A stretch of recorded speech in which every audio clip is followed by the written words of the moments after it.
We've now come to the situation where somebody is actually working down in the confined space and they're already attached, but something's happened to them.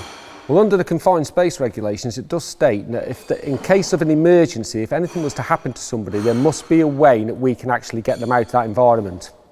For us, in the situation we're in now, because he's been totally attached, he's gone down on what we call free climb. Something's happened to him.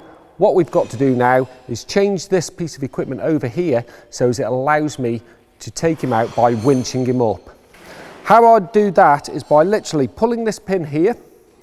When I pull this pin out, it allows me to push the handle in.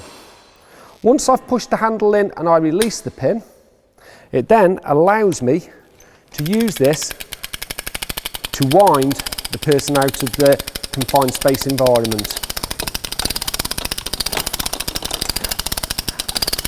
As you can see, the Casualty that we're using at the present is a 50-kilo mannequin, and you can see how difficult it can be just to wind somebody out as an individual.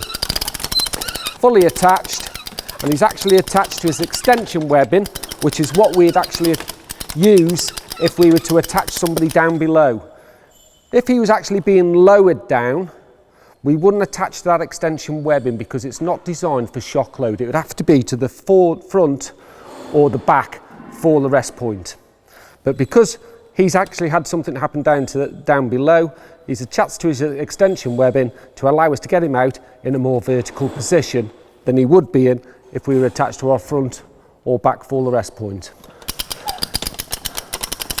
Out he comes, nice and steady.